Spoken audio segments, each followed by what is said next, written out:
ಸ್ಮಶಾನದ ಪ್ರಾಂತ್ಯ ಶಿವನೇ, ಬೇರೆ ಯಾರೂ ಇಲ್ಲ. ಶಿವನ ಸ್ವರೂಪನೇ ಅದು. ಅವರು ಸ್ಮಶಾನವನ್ನ ಕಾಯ್ತಕ್ಕಂಥವ್ನು. ಅದು ಆರ್ಭಟಗಳು ಪ್ರಾರಂಭ ಆದ್ರೆ ಮನುಷ್ಯನನ್ನ ಕಿತ್ತು ತಿನ್ನೋದಕ್ಕೆ ಪ್ರಾರಂಭ. ಶಿವ ಈ ಅವತಾರ ತಗೊಳಕ್ಕೆ ಏನ್ ಕಾರಣ? ಸ್ಮಶಾನ ಭೂತ ಚೇಷ್ಟೆಗಳನ್ನ ಇಳಿದಿಟ್ಕೊಂಡಿರ್ತಕ್ಕಂಥವ್ನೇ ಸ್ಮಶಾನ. ಶಿವನಿಗೆ ಪ್ರಿಯವಾದ ಸ್ಥಳ ಯಾವ ಅಂದ್ರೆ ಸ್ಮಶಾನ ಅಂತ ಇದೆ. ಶಿವನಿಗೆ ಶಬ್ದಗಳಂದ್ರೆ ಅದು. ಅವನಿಗೆ ಹಬೆ, ಶೆಕೆ, ದಗೆ ಅಂತ ಹೇಳ್ತಿರಲ್ಲ, ಆ ರೀತಿ ಅವನು ದುಷ್ಟ ಶಕ್ತಿಗಳು ಯಾವಾಗ ತೊಂದರೆ ಮಾಡಕ್ ಸ್ಟಾರ್ಟ್ ಆಗ್ತದೆ ಅವನು ಕೂಡ. ಶಿವ ಯಾವ ರೀತಿ ಅಂತ ಹೇಳಿದ್ರೆ ಕರುಣಾಮಯಿ. ಭಕ್ತಿಯಿಂದ ಕೇಳ್ಕೊಂಡ್ಬಿಟ್ರೆ ಸಾಕು. ಇವೇನು ಅಲಂಕಾರ ಮಾಡೋದು ಬೇಡ ಅವನಿಗೆ. ಶಿವನಿಗೆ ನೀವು ಇತ್ಯಾದಿ ನೈವೇದ್ಯಗಳನ್ನ ಬಿಡೋದು ಬೇಕಾಗಿಲ್ಲ. ಭಕ್ತಿಯಿಂದ ಕೇಳ್ಕೊಂಡ್ಬಿಟ್ರೆ ನೀವು ದುಷ್ಟರೋ ನೀಚರೋ ಏನು ಬೇಕಾಗಿಲ್ಲ, ವರವನ್ನ ಕೊಟ್ಬಿಡ್ತಾರೆ.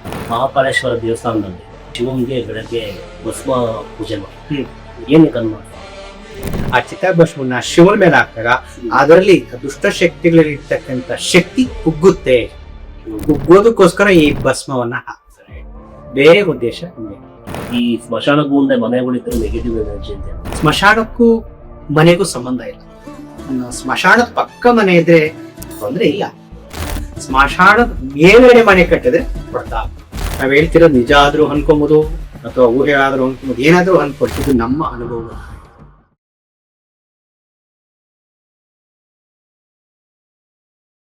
ಎಲ್ಲರೂ ನಮಸ್ಕಾರ, ವಿಶ್ವಾಸ ಸ್ವಾಗತ.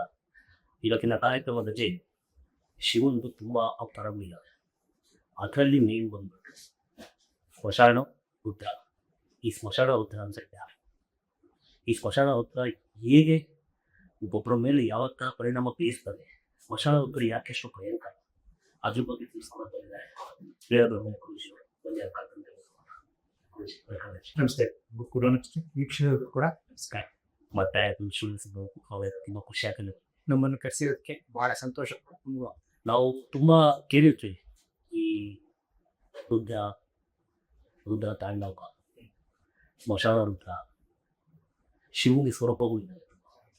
ಅದರಲ್ಲಿ ಈ ಸ್ಮಶಾನ ರುದ್ರ ಅಂತ ಯಾಕೆ?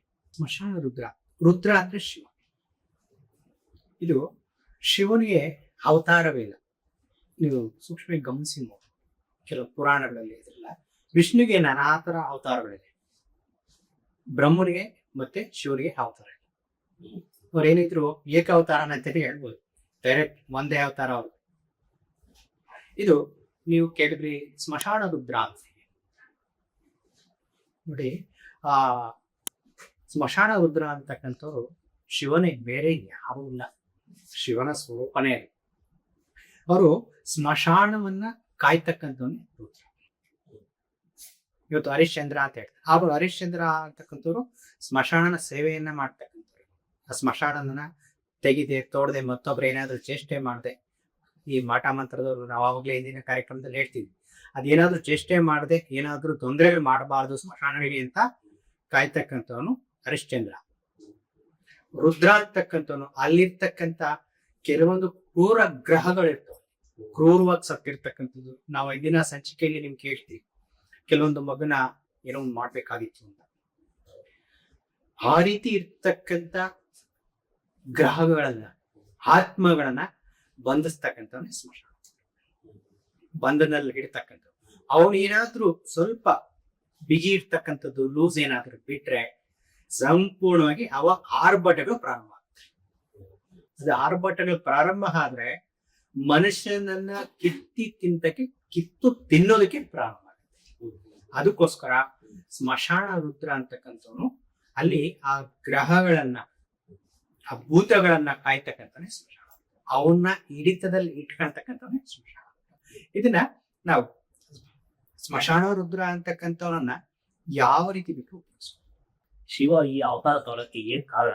ಸ್ಮಶಾನ ರುದ್ರ ಈ ಕಥೆನ ಹೇಳ್ತಾ ಹೋದ್ರೆ ಸುಮಾರು ಮರವೀರ ಭದ್ರ ಆಗ್ತದ, ಯಾವ ಹುಟ್ಟುತ್ತವೆ ಅಥವಾ ಭದ್ರಕಾಳಿ ಭದ್ರಕಾಳಿ ಅಂದ್ರೆ ಯಾವ ಶಿವನು ಈ ಅವತಾರ ಯಾಗ್ತಾ ಇಲ್ಲ ಅಂತಕ್ಕಂಥದ್ದು ಮುಂದಿನ ಸಂಚಿಕೆಗಳಲ್ಲಿ ಸರಾಗವಾಗಿ ಕೆಳೆಯಾಗಿ ಬಿಚ್ಚಿ ಅದನ್ನ ಹೇಳ್ತೀನಿ, ಯಾವ್ಯಾವ ರೀತಿ ಯಾಕೆ ಹುಟ್ಟುತ್ತವೆ. ಯಾಕಂದ್ರೆ ಈಗ ಈ ಕಾರ್ಯಕ್ರಮದ ಸಮಯ ಅಭಾವ ಅಂತ ಮಧ್ಯೆ ಹೇಳಿದ್ದಾರೆ, ಅಭಾವ ಇರೋದ್ರಿಂದ ಹಾಗಾಗಿ ಮುಂದಿನ ಸಂಚಿಕೆಯಲ್ಲಿ ಹೇಳ್ತೀನಿ ಸ್ಮಶಾನ ರುದ್ರನು ಯಾಕೆ ಯಾಕೆ ಅದನ್ನ ಅವತಾರ ತಾಳ್ಬೇಕು?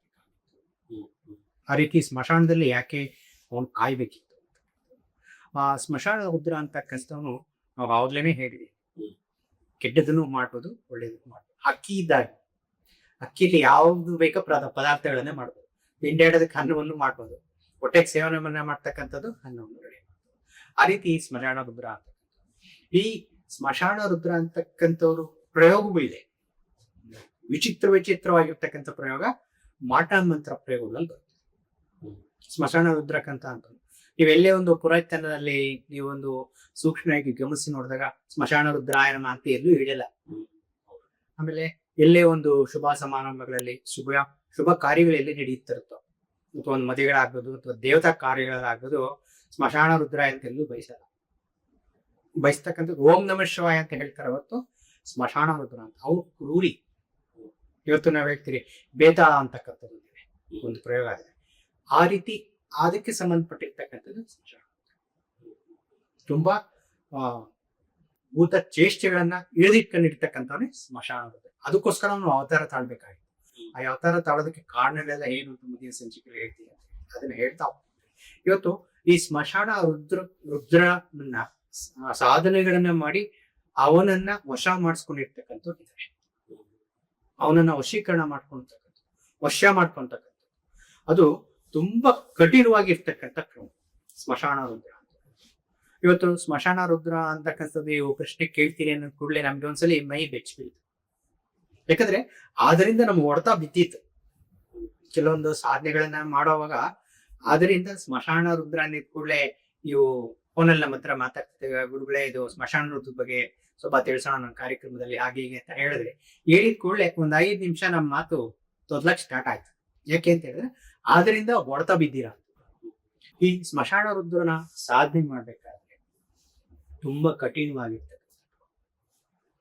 ಅವನನ್ನ ಹೇಗೆ ಅಂತ ಹೇಳಿದ್ರೆ ಅವನ್ನ ಕೆದರ್ಸ್ಬಿಟ್ಟು ನಾವು ಕೈ ಇಟ್ಟ ಜೇನುಗಳು ಕಲ್ಲು ಹೊಡೆದು ನಾವು ನಿಂತ್ಕೊಂಡಾಗ ಆ ರೀತಿ ಒಂದು ಸ್ಮಶಾನ ರುದ್ರ ಅದೊಂದು ಕ್ರಮವನ್ನ ನಿಮ್ಮ ಕಾರ್ಯಕ್ರಮದ ತಿಳಿಸ್ಬೋದಲ್ಲ.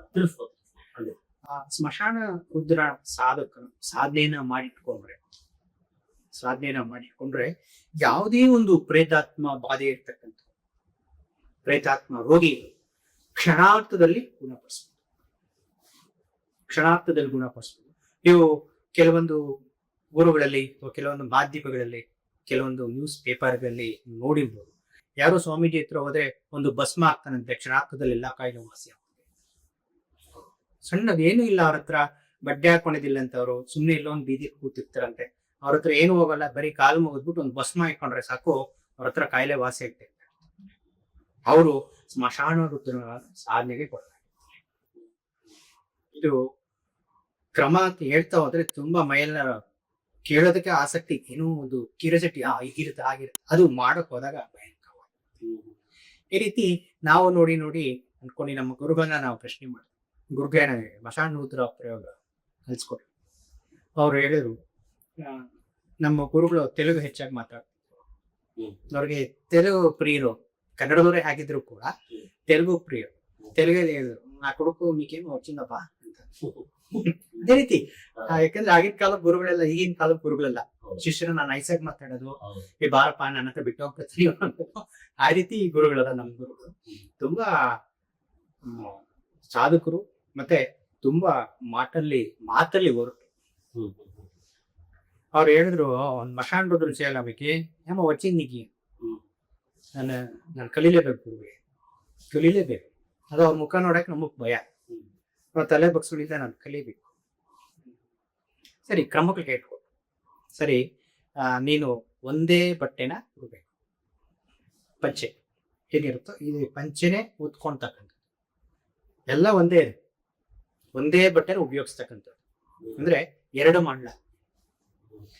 ಮಂಡ ಉಪಯೋಗಿಸ್ತಕ್ಕಂಥದ್ದು. ಒಂದೇ ಪಂಚೆ, ಅದು ನೆಲದ ಮೇಲಿನ ಊಟ ಮಾಡಿ, ನೆಲದ ಮೇಲೆ ರಾತ್ರಿ ಹೊತ್ತು ಮಾತ್ರ ಇವನ ಸ್ಮಶಾನ ರುದ್ರ ಸಾಧಕ ಯಾರಿರ್ತಾನೋ ರಾತ್ರಿ ಹೊತ್ತು ಮಾತ್ರ ಸಂಚಾರ ಮಾಡ್ತಕ್ಕಂಥ. ಬೆಳಗ್ಗೆ ಯಾವುದೇ ಕಾರಣಕ್ಕೂ ಸೂರ್ಯನ ಮುಖ ನೋಡೋದು. ಈ ಸಾಧನೆ ಸೂರ್ಯನ ಮುಖನೇ ನೋಡೋಗಿಲ್ಲ. ಸೂರ್ಯ ಹುಟ್ಟಿದ್ದೇನೆ ಅಂತ ಹೇಳಿದ್ರೆ ಇವನು ಗುಹೆ ಒಳಗಡೆನೋ ಬಂಡೆಗಳ ಕೆಳಗಡೆನೋ ಎಲ್ಲೋ ಸೇರ್ತೀವಿ. ಸೂರ್ಯನ ದರ್ಶನ ಕೂಡ ಮಾಡೋಗಿಲ್ಲ.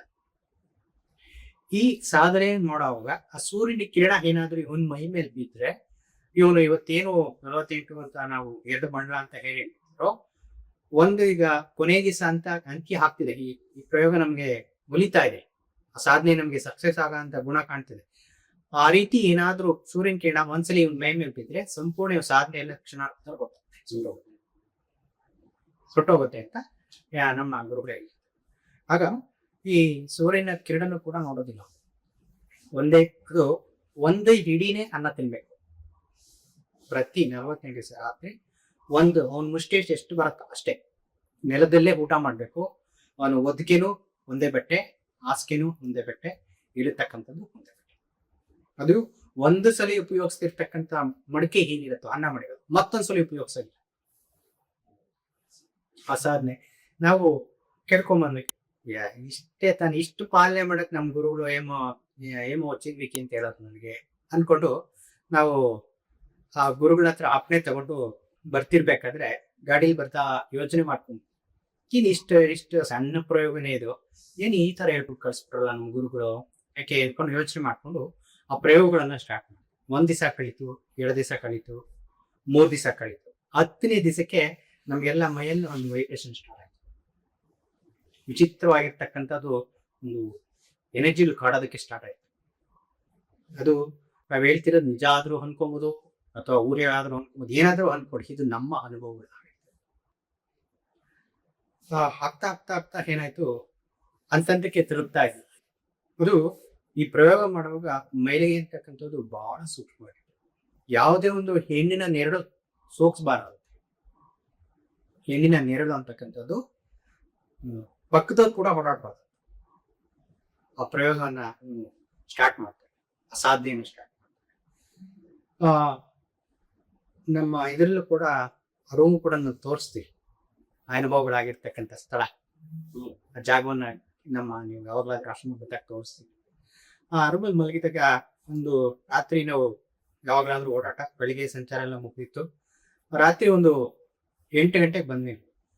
ಸ್ನಾನ ಮುಗಿಸ್ಕೊಂಡು ಕೆಲವೊಂದು ಬಾವಿಗಳಲ್ಲಿ ಸ್ನಾನ ಮಾಡ್ಕೊಂಡು, ಪುಷ್ಕರಣಿಯಲ್ಲಿ ಸ್ನಾನ ಮಾಡ್ಕೊಂಡು ಬಂದು ಮಲಗಿದ್ದಾಗ ಈ ಮಾತನ್ನ ಹೇಳ್ಬೇಕೋ ಬೇಡ ಗೊತ್ತಾಗ್ತಿಲ್ಲ. ಸ್ವಂತ ನಮ್ಮ ತಾಯಿ ನಮ್ಗೆ ಬಂದಿತ್ತು. ಏನ ಮಾಡ್ತಿದ್ಯಾ, ಇಷ್ಟಿಂದ ಎಲ್ಲೋ ಕಾಣಿಸೇ ಇಲ್ಲ, ತೋಟದಲ್ಲಿ ಕೆಲಸ ಇದೆ, ಎಲ್ಲೋಗಿದ್ದಾರೆ ಎದಳ ಮೇಲೆ. ನಾವು ತಾಯಿ ತಾನೆ ಬಿಡಿ ಅಂತ ಅನ್ಕೊಂಡು ಹಾಗೆ ಹೊತ್ತು ರಾತ್ರಿಗೆ ನಮಗೆ ಒಪ್ಪಿಸ್ಕೊಂಡಿದ್ದೆ. ರಾತ್ರಿಗೆ ಮೈ ಹಿಡಿದಿದೆ, ಬರೀ ಬೆತ್ತಲ್ಲಿ ನಾವಿದ್ದಿದೆ. ಬರೀ ಬೆತ್ತಲ್ಲಿ ಈಚೆ ಬಂದು ನಮ್ಗೆ ಏನಾಗಿದೆ ಅಂತ ಗೊತ್ತಾಗ್ತಿಲ್ಲ. ನಮ್ಮ ಅಣ್ಣ ಒಬ್ಬ ಇದ್ದಾರೆ.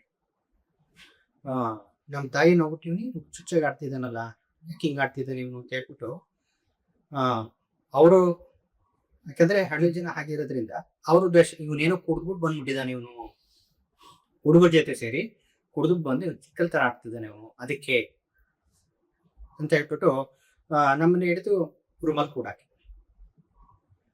ಕೂಡಾಕಿದ್ದ ಆದ್ಮೇಲೆ ಅವ್ರು ಹೇಳಿರ್ತಕ್ಕಂಥ ಮಾತು ನಮಗ್ ಪ್ರಜ್ಞೆ ಇಲ್ಲ. ನನಗೆ ಏನಾಗಿದೆ ಅಂತ ಗೊತ್ತಾಗ್ತಿಲ್ಲ, ನಮ್ಗೆ ಏನಾಗಿದೆ ಅಂತ ಗೊತ್ತಾಗ್ತಿಲ್ಲ. ಆಗ ಹಿಡಿದು ಒಳಗಡೆ ಹಾಕಿದ್ದಾರೆ. ಹೋಗಿ ಕರ್ಕೊಂಡು ಬಂದಿದ್ದೆ ನಿಮ್ಮ ಮಠಕ್ಕೂ ಸ್ವಲ್ಪ ಒಂದು ಅರ್ಧ ಕಿಲೋಮೀಟರ್ ನಡ್ಕೊಂಡು ಹೋಗಿ, ಇವನೇನೋ ಉತ್ಸರ ಆಡ್ತಿದ್ರೆ, ನಿಮ್ಗೇನೋ ಆಗೋಗಿದೆ, ನಿಮ್ಗೇನೋ ಆಗೋಗಿದೆ ಅಂತೇಳಿ ನಮ್ಮ ಅಜ್ಜಿನ ಮತ್ತೆ ನಮ್ಮ ಅಣ್ಣನ ಕರೆಸಿದ್ದೆ. ನಾವು ಅವ್ರನ್ನ ಮಾತು ಯಾವತ್ತೂ ಮೀರ್ತಿರ್ಲಿಲ್ಲ. ನಮ್ಮ ಅಣ್ಣ ಮತ್ತೆ ಇನ್ನೊಬ್ಬ ಇದ್ದಾರೆ ನಮ್ಮ ಅಜ್ಜಿ, ಅವರು ಬಂದು ನೋಡಿದ್ರೆ ಅವ್ರಿಗೆ ಹೊಡೆದಿದ್ದೀವಿ. ಅವ್ರು ಹೊಡೆದಿರೋದಕ್ಕೆ ಈ ಮೂಗಲ್ಲಿ ಮತ್ತೆ ಬಾಯಿಗೆ ರಕ್ತ. ಅವ್ರು ಭಯಕ್ಕೂ ಈಗ ಇವ್ನು ಹಿಂಗ್ ಆಡ್ತಿದ್ದಾನಲ್ಲ, ಏನ್ ಹಿಂಗ್ ಆಡ್ತಿದ್ದಾನೆ, ಅವನು ಬಟ್ಟೆ ಎಲ್ಲ ಬಿಚ್ಕೊಂಡಿದ್ದಾನೆ, ಎಲ್ಲ ಓಡಾಡ್ತಿದ್ದಾನೆ ಅಂತ ಹೇಳ್ಬಿಟ್ಟು ರೂಮಲ್ಲಿ ಕೂಡ ಹಾಕಿದ್ದಾರೆ. ಮತ್ತೆ ಯಾರು ಏನು ಮಾಡಿದ್ರು ನಮ್ಗೆ ಸಮಾಧಾನ ಆಗಿಲ್ಲ. ರಾತ್ರಿ ನಮ್ಗೆ 8:30 ಪ್ರಾರಂಭ ಆಗಿದೆ ಈ ರೀತಿ ಬರ್ಸಿ ಈ ಕೆಲವೊಂದು ಪ್ರಯೋಗಗಳನ್ನ ಮಾಡ್ಬೇಕಿದ್ರೆ ನಾವು ದಿಗ್ಬಂಧನ ಅಂತ ಹಾಕಿದ್ವಿ. ಓಡಾಡೋಂಥ ಜಾಗದಲ್ಲಿ, ನಾವು ನಡೆದಾಡತಕ್ಕಂಥ ಜಾಗಗಳಲ್ಲಿ ಯಾವುದೇ ಒಂದು ಅಡ್ಡ ಪರಿಣಾಮ ಬೀರಬಾರದು ಅಂತ ದಿಗ್ಬಂಧನಗಳನ್ನ ಹಾಕಿದ್ವಿ. ಇವನು ಯಾರ ಮಾತು ಕೇಳಲ್ಲ, ಅವ್ರ ಅಜ್ಜಿ ಕರೀರಪ್ಪ ಅಂತ ಹೇಳಿದ್ದಾರೆ ನಮ್ಮ ಅಜ್ಜಿಯವರು. ಅವರನ್ನೆಲ್ಲ ಅಕ್ಕ ಅಂತ ಕರೀತಾರೆ. ಅವರು ಬಂದು ನಮ್ಮ ಮುಖ ನೋಡ್ಬಿಟ್ಟು, ಇವನ್ಗೆ ಏನು ಆಗಿಲ್ಲ, ಪ್ರಯೋಗ ಯಾವ್ದು ರಿವರ್ಸ್ ಆಗಿದೆ. ನಮ್ಮ ಅಜ್ಜಿಯವರು ಸ್ವಲ್ಪ ಇದ್ರಲ್ಲೆಲ್ಲ ಒಂದು ಅನುಭವ ಇರ್ತಕ್ಕಂಥ, ಅನುಭವ ಇರ್ತಕ್ಕಂಥ ಮುಖ ನೋಡಿದ ಕೂಡಲೇ ಏನು ಮುಟ್ಟಬೇಡಿ ಅವನ ಯಾರನ್ನು, ಅವನ ಹತ್ರ ಹೋದ್ರೆ ಸತ್ತೋಗ್ತೀರಾ ಅಂತ ಹೇಳ್ತಾರೆ. ಅವನ ಹತ್ರ ಹೋದ್ರೆ ರಕ್ತ ಇರ್ಬೋದು, ಇಲ್ಲಾಂದ್ರೆ ಅವ್ನು ನೋಡಿ ಏಟಿಗೆ ನೀವು ಏನಾದ್ರು ತೊಂದರೆ ಆಗ್ತದೆ, ಅವನ ಹತ್ರ ಹೋಗ್ಬೇಡಿ, ರೂಮ್ ಹತ್ರ ಯಾರು ಹೋಗ್ಬೇಡಿ. ಆ ಒಂದು ಗ್ಲಾಸ್ ಇದೆ ನಮ್ಮ ರೂಮಲ್ಲಿ, ಕನ್ನಡಿ ಹಾಕಿದೆ ಡೋರ್ಗೆ, ಅದಕ್ಕೆ ನಾವೇ ಹೊಡೆದಿರೋದು ಕೈಯಲ್ಲಿ. ಇಷ್ಟೆಲ್ಲ ಶೀಳ್ಕೊಂಡು, ಈಗಲೂ ಕೆಲವೊಂದೆಲ್ಲ ಮಾರ್ಕಿದೆ ತೋರಿಸ್ತೀವಿ, ಇಷ್ಟೆಲ್ಲ ಶೀಳ್ಕೊಂಡು ಹೋಗಿತ್ತು, ರಕ್ತ ಸೋರೋಗಿದೆ. ಅಷ್ಟೋದ್ರೂ ಕೂಡ ನಮ್ಗೆ ಏನು ಅನಿಸ್ತಾ ಇಲ್ಲ, ನಮ್ಗೆ ಏನಾಗಿದೆ ಅಂತಲೂ ಕೂಡ ಗೊತ್ತಾಗ್ತಿಲ್ಲ. ಆಮೇಲೆ ಎದ್ದು ಓಡೋಗಿದೆ ಬೀಚಕ್ಕೆ, ಎದ್ದು ಓಡೋಗಿ ಬಂಧನ ದಿಗ್ಬಂಧನ ಅಂತ ಹೇಳಿ ಆ ಊತ ಹಾಕಿರೋದನ್ನ ಕೈಯಲ್ಲೇ ತೆಗೆದಿದ್ವಿ. ಆ ತೆಗ್ದಿರೋದಕ್ಕೆ ಉಗುರುಗಳೆಲ್ಲ ಕಿತ್ತೋಗಿದೆ, ಉಗುರುಗಳೆಲ್ಲ ಹೊಸ ಬಂದ್ಬಿಟ್ಟಿದೆ, ರಕ್ತ ಸೋರ್ತಿದೆ. ಅದನ್ನ ಕಿತ್ತಾಕಿ ನಾವು ಸ್ನಾನ ಮಾಡೋಂಥ ಜಾಗದಲ್ಲಿ ಬರೀ ಬೆತ್ತಲ್ಲಿ ಓಡೋಗಿದ್ವಿ. ಎಲ್ಲಾ ಕಡೆ ಕಾಲುಗಳಲ್ಲಿ ಮುಳ್ಳುಗಳು. ಇವತ್ತು ನಮ್ಗೆ ಯಾಕೆ ಮಾಡಕ್ ಹೋದೆ ಅಂತ ಅನಿಸ್ತದೆ. ಕಾಲುಗಳಲ್ಲಿ ಮುಳ್ಳುಗಳು ಒಳ್ಳೆ ಕೂದಲು ತರ ಹುಟ್ಟಿತ್ತು, ಅಷ್ಟು ಪಾದಕ್ಕೆ ಮುಳ್ಳು ಅಷ್ಟು ಚುಚ್ಚಿದೆ ಆ ಓಡೋಗಿರೋ ರಭಸದಲ್ಲಿ. ಇವರೆಲ್ಲ ಹಿಂದೆ ಓಡ್ ಬಂದು ನೋಡಿದರೆ ಯಾಕೆ ಹಿಂಗಾಡ್ದು, ಏನು ಹಿಡಿಯಕ್ ಆಗ್ತಿಲ್ಲ, 4-5 ಜನ ನಮ್ಗೆ ಹಿಡಿಯಕ್ ಆಗ್ತಿಲ್ಲ. ಹೋಗಿ ಒಂದು ಬಾವಿ ಸ್ನಾನ ಮಾಡ್ಕೊಂಡು ಮತ್ತೆ ಬಂದು ರೂಮ್ ಒಳಗಡೆ ಸೇರ್ಕೊಂಡಿದ್ದಾದ್ಮೇಲೆ ಆಮೇಲೆ ಇವರು ನಮ್ಮ ಅಜ್ಜಿಯವರು ಇದೆರಡು ಅನುಭವ ಅಂತ ಹೇಳಿ ಕೆಲವೊಂದು ಪ್ರಯೋಗಗಳನ್ನ ಕೆಲವರನ್ನ ಇದರಲ್ಲಿ ಇತ್ತು, ಅವರನ್ನೆಲ್ಲ ಕರೆಸಿ ಏನು ಆಗಿದೆ ಬನ್ನಿ ಸರಿ ಮಾಡೋಣ ಅಂತ ಹೇಳಿ ಇಷ್ಟೆಲ್ಲ ನಡೆಯೋಷ್ಟರಲ್ಲಿ ರಾತ್ರಿ 2:30 ಗಂಟೆ ಎಲ್ಲರೂ ಬಂದು ನಮಗೆ ಬಣ್ಣ ಹಾಕಿ ಸರಿ ಮಾಡಿ ಮಲಗಿಸೋಷ್ಟರಲ್ಲಿ 3 ಗಂಟೆ ರಾತ್ರಿ ಆಗಿದೆ. ನಮಗೆ ಬೆಳಗಿನ ಜಾವ ಒಂದು 8 ಗಂಟೆಗೆ ಎಚ್ಚರಿಕೆ ಆಯ್ತು. 8 ಗಂಟೆಗೆ ಎಚ್ಚರಿಕೆ ಆಯ್ತು. ನನ್ನನ್ನು ಮಲಗಿಸ್ಬಿಟ್ಟಿದ್ದಾರೆ, ಒಂದು ಪಂಚೆ ಮೇಲೆ ಹೊದಿಸಿದ್ದಾರೆ, ಕೈಯೆಲ್ಲ ಕಟ್ಟಿದ್ದಾರೆ. ಕೈಯೆಲ್ಲ ಕಟ್ಬಿಟ್ಟು ಪಂಚೆ ಹೊದಿಸ್ಬಿಟ್ಟು ಸುತ್ತ ಒಂದು ಬಂಧನಗಳನ್ನ ಹಾಕಿ ನಿಪ್ಪೆಗಳನ್ನು ಇಟ್ಟು ಬಂಧನಗಳನ್ನು ಕಟ್ಟಿ ಇಟ್ಟಿದ್ದಾರೆ. ಬೆಳಗ್ಗೆ ಸಾಧಾರಣವಾಗಿ ಎಚ್ಚರಿಕೆ ಆಯ್ತು. ಎಚ್ಚರಿಕೆ ಆಗಿ ನೋಡಿದ್ರೆ ಈ ಪ್ರಾಣ ಹೋಗಿ ಮತ್ತೆ ಬದುಕ್ತಿರಲ್ಲ ಆ ರೀತಿ ಅನುಭವ ಆಗ್ತದೆ. ಕಣ್ಣೆಲ್ಲ ಮಂಚಾಗ್ತದೆ. ಏನಾಗಿದೆ ನಮ್ಗೆ ಅಂತ ಹೇಳಿದ್ರೆ ಈ ಕೈಗೆ ಬಟ್ಟೆ ಕಟ್ಟಿ ಇದು ನೋಡಿದ್ರೆ ಗಾಯ ಆಗುತ್ತೆ. ಆಮೇಲೆ ಎದ್ ನೋಡ್ಕೊಂಡ್ರೆ ಎದೇಳ್ತೀವಿ, ಎದೇಳಕ್ ಆಗ್ತಿಲ್ಲ, ನಮ್ಗೆ ನಿಂತ್ಕೊಳಕ್ ಆಗ್ತಿಲ್ಲ, ಸುಸ್ತಾಗ್ತಿದೆ, ಹಾಗೆ ಬಿದ್ದೋಗ್ತಾ ಇದೆ. ಆಮೇಲೆ ಈ ನಮ್ಮ ಅಣ್ಣ ಅಂತ ಹೇಳಿದ್ರೆ ಅವರು ಬಂದು ಕರೆದ್ರಿ, ಪಕ್ಕದಲ್ಲೇ ಇರ್ತಾ ಇದ್ದಾರೆ ಅವರು. ಕರೆದ್ರಿ, ಯಾಕೆ ಯಾವಾಗ ಬಂದ್ರಿ? ನಾವು ರಾತ್ರಿನೇ ಬಂದೆ. ಸಾಮಾನ್ಯ ಅವರು ನಮಗೆ ಗೊತ್ತಿದ್ದೀರೇನೆ ಮಾತಾಡ್ತಾರೆ. ಯಾವಾಗ ಬಂದೆ? ರಾತ್ರಿನೇ ಬಂದೆ ಅಂತ ಹೇಳಿ. ಸರಿ, ಊಟ ಮಾಡಿದ್ರ? ಯಾಕೋ ಸುಸ್ತಣ, ಜ್ವರ ಬಂದಂಗೈತೆ, ಆಗ್ತಿಲ್ಲ ಎದ್ದೇಳಕ್ಕೆ ಅಂತ ಹೇಳಿದಾಗ ಅವ್ರು ನೋಡ್ಬಿಟ್ಟು ಒಂದು ಸ್ವಲ್ಪ ನೀರು ತಂದು ಕುಡಿಯಪ್ಪ, ಸ್ವಲ್ಪ ನೀರು ಕುಡಿ, ಇದು ನಿಂಬೆಹಣ್ಣು ಶರಬತ್ ಅಂತ ಅಕ್ಕನ ಹೇಳಿದ್ರು. ನಿಮ್ಮ ಅಜ್ಜಿನ ಅಕ್ಕ ಅಂತ ಹೇಳಿ ಅಕ್ಕನ ಹೇಳಿದ್ರೆ ಇದು ಕುಡಿಯಪ್ಪ. ಕುಡ್ದಾದ್ಮೇಲೆ ಸ್ವಲ್ಪ ಚೇತರಿಸ್ಕೊಂತಾರೆ. ಆಮೇಲೆ ಅವ್ರು ಹೇಳಿದ್ರು, ರಾತ್ರಿ ನೀನು ನೋಡ್ತಾನೆ ಮಾಡಿದ್ ನೋಡಿ ಎಲ್ಲ ಆಯ್ತು, ಈ ಥರ ಎಲ್ಲ ಆಯ್ತು, ಏನ್ ಮಾಡಕ್ ಹೋಗಿದ್ದೀನಿ ಅಂತ ಕೇಳಿ. ಅವ್ರು ಏನ್ ಅನ್ಕೊಂಡಿದ್ದಾರೆ, ಇವನು ಬಂಗಿ ಸೊಪ್ಪು ತಗೊಂಡ್ಬಿಟ್ಟಿದ್ದಾನೆ, ಅಥವಾ ಏನಾದ್ರೂ ಒಂದು ಒಂದು ಮದ್ದು ಬರ್ತಕ್ಕಂಥ ಪ್ರಯೋಗ ಏನೋ ಮಾಡ್ಕೊಂಡ್ಬಿಟ್ಟಿದ್ದಾನೆ, ಅದಕ್ಕೋಸ್ಕರ ಡಿವೋರ್ಸ್ ಆಗಿ ಹಿಂಗೆಲ್ಲ ಆಗ್ಬಿಟ್ಟಿದೆ. ಸೊ ಒಬ್ಬೊಬ್ರದೊಂದೊಂದು ಊಹೆ. ಆಮೇಲೆ ಇದೆಲ್ಲೂ ಆಗೋದಿಲ್ಲ. ನಮ್ಮ ಅಜ್ಜಿ ಬಂದ್ಮೇಲೆ ಸ್ನಾನ ಎಲ್ಲ ಮಾಡಿಸಿ, ನಮ್ಮ ಅಜ್ಜಿನೇ ನಮಗೆ ಸ್ನಾನ ಎಲ್ಲ ಮಾಡಿಸಿ ಕಾಲಲ್ಲಿ ಇರ್ತಕ್ಕಂಥ ಮುಳ್ಳೆಲ್ಲ ತೆಗೆದ್ಬಿಟ್ಟು ಫಸ್ಟ್ ಇವನು ಗುರುಗಳ ಹತ್ರ ಕರ್ಕೊಂಡು ಗುರುಗಳ ಹತ್ರ ಹೋಗಿದ ತಕ್ಷಣ ನಮ್ಮ ನೋಡ್ ನಕ್ಕು, ಮಶಾನ್ ರುದ್ರ ಬೇಕೇನೋ, ಸಾಕಾ ಮಶಾನ್ ರುದ್ರ ಸಾಕೇನೋ. ಆವತ್ತು ಅದಕ್ಕೆ ಕೈ ಮುಗಿದ್ವಿ. ಅಂದ್ರೆ ಅದು ಸಿದ್ಧಿ ಮಾಡ್ಕೊಳ್ಳೋದು ತುಂಬಾ ಕಷ್ಟ ಅಂತ ಹೇಳ್ತಾರೆ. ಇವತ್ತು ನಾವು ಇಷ್ಟು ಅನುಭವಗಳಾಗಿರ್ತಕ್ಕಂಥದ್ದು, ಆ ರೀತಿ ಗುರುಗಳು ನಮ್ಮ ಸಮೀಪದಲ್ಲಿ ಇಟ್ಕೊಂಡು ಅವ್ರ ಮಾರ್ಗದರ್ಶನದಲ್ಲೇ ನಾವು ಹೋಗಿ ಇಷ್ಟು ಒಳಕಾಗಿದ್ದೀವಿ ಅಂತ ಹೇಳಿದ್ರೆ, ಮಶಾಣ ರುದ್ರ ಇಷ್ಟು ಸೂಕ್ಷ್ಮ, ಎಷ್ಟು ಕಠಿಣವಾಗಿರ್ತಕ್ಕಂಥ ಕ್ರಮ. ಹಾಗಾಗಿ ಮಶಾಣ ರುದ್ರನ್ನ ಹೋಲಿಸ್ಕೊಂಡ್ರೆ ಅವನು ಸಾವನ್ನು ಗೆದ್ದಾಗೆ ದೈವವನ್ನ ಮುಷ್ಟಿಲಿ ಇಟ್ಕೊಂಡಾಗೆ ಅಂತ ನಾವು ಹೇಳಿ ಇದು ತುಂಬಾ ಸಿದ್ಧಿ ಮಾಡ್ಕೊಂಡಿದ್ದಾರೆ. ನಾವು ಕಂಡಾಗೆ ನಮ್ಮ ಅನುಭವದಲ್ಲಿ ಮಶಾಣ ರುದ್ರಗಳನ್ನ ಸಿದ್ಧಿ ಮಾಡ್ಕೊಂತಿದ್ರೆ ಇದುವರೆಗೂ ಸಿಕ್ಕಿ ಎಲ್ಲ ಆಗ್ಬೇಕಾದಷ್ಟು ಇದೇ ರೀತಿ ವರ್ತನೆ ಬಿದ್ದಿದೆ, ಒಂದು ಕೆಟ್ಟ ಅನುಭವಗಳಾಗಿದೆ. ಹಾಗೆ ಎಲ್ಲರೂ ನಾವು ಇದಾದ್ಮೇಲೂ ಕೂಡ ನಮ್ಮ ಗುರುಗಳು ನಮ್ಮನ್ನೆಲ್ಲ ದೂರ ಬಿಟ್ಟು ಹೋದ್ಮೇಲೂ ಕೂಡ ಈ ರೀತಿ ಮಶಾಣ ರುದ್ರನ್ನ ಸಾಧನೆ ಮಾಡ್ತಿರ್ತಕ್ಕಂಥ ವ್ಯಕ್ತಿಗಳನ್ನ ಹುಡುಗುದು ಸುಮಾರು 6 ತಿಂಗಳು ಈ ರೀತಿ ನಮ್ಗೆ ಎಲ್ಲಾದ್ರೂ ಗುರುಗಳು ಸಿಗ್ತಾ ಆ ರೀತಿ ಮಶಾಣ ರುದ್ರ ನಾನು ಸಾಧನೆ ಮಾಡ್ಬೇಕನ್ನೋ ಛಲ ಅನ್ನೋದಕ್ಕಿಂತ ನಾನು ಮಶಾಣ ರುದ್ರ ಸಾಧಕರಾಗ್ಬೇಕು ಅನ್ನೋ ಒಂದು ಛಲ, ಆಸೆ. ಹುಡುಕ್ತಾ ಇದ್ದಾಗ ಎಲ್ಲರೂ ಅನುಭವಿ ಸುಮಾರು ಜನಗಳನ್ನ, ಸುಮಾರು ಸ್ವಾಮಿಗಳನ್ನ ಎಲ್ಲರನ್ನು ನಾವು ನೋಡಿದಾಗ ಅವ್ರ ಬಾಯಿ ಮಾತಲ್ಲಿ ಬಂದಿದ್ದೆಲ್ಲ ಇದ್ದಾರೆ. ಈ ತರ ಹೊಡೆತ ಬಿದ್ದಿದೆ, ಈ ರೀತಿ ಅರ್ಧಕ್ಕಾಗಿದೆ, ಪೂರ್ತಿಗೊಳಿಸಿದವರು ಅವನ್ನ ಕೇಳಿ ಅನ್ಸ್ಕೆ.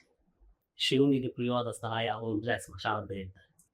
ಏನಕ್ಕೆ ಅಷ್ಟು ಸ್ಮಶಾನ ಅಂತ ಅಷ್ಟು ಇಷ್ಟ? ಸ್ಮಶಾನದಲ್ಲೇ ವಾಸ ಮಾಡಬೇಕು ಅಂತ ಶಿವ ಏನಿಲ್ಲ.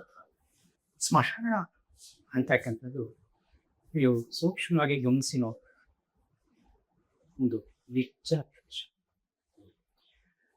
ಶಿವನಿಗೆ ಶಬ್ದಗಳಂದ್ರೆ ಆಗುದಿಲ್ಲ.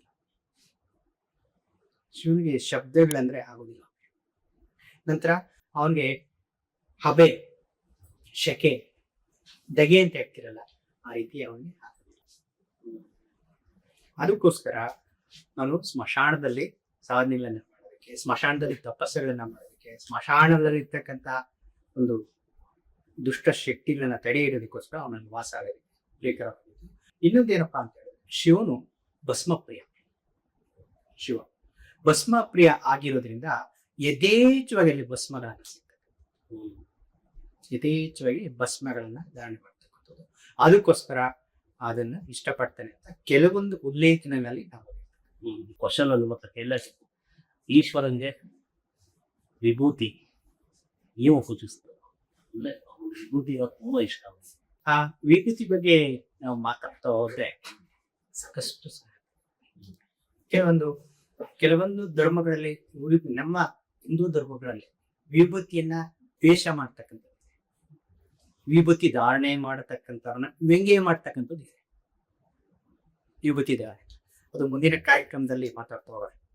ಖಂಡಿತವಾಗಿ ಅದ್ರ ಬಗ್ಗೆ ಸರಾಗವಾಗಿ ಮಾತಾಡ್ತಾ ಹೋಗೋಣ. ವಿಭೂತಿ ಧಾರಣೆ ಯಾಕೆ ಮಾಡಿದ್ರೆ ಏನ್ ಸಿಗುತ್ತೆ, ವಿಭೂತಿ ಧಾರಣೆ ಶಿವನಿಗೆ ಯಾಕೆ ಪ್ರಿಯ ಅಂತಕ್ಕಂಥದ್ದು ಖಂಡಿತವಾಗಿ ತಿಳಿಸ್ಬೋದು. ಅದೇ ಸ್ಮಶಾನ ರುದ್ರ ತುಂಬಾ ಉಗ್ರ ಆಗ್ತದೆ. ಯಾಕೆ ಉಗ್ರ ಹೆಂಗ ಆಗ್ತಾನೆ? ಸ್ಮಶಾನದ ರುದ್ರ ಉಗ್ರ ಯಾವಾಗ ಆಗ್ತಾನೆ ಅಂತ ಹೇಳಿದ್ರೆ, ದೈವ ಅಂತಕ್ಕಂಥದ್ದು ಯಾವ ಉಗ್ರ ಆಗ್ತದೆ, ದುಷ್ಟ ಶಕ್ತಿಗಳು ಯಾವಾಗ ತೊಂದರೆ ಮಾಡಕ್ ಸ್ಟಾರ್ಟ್ ಆಗ್ತದೆ ಆ ಉಗ್ರ.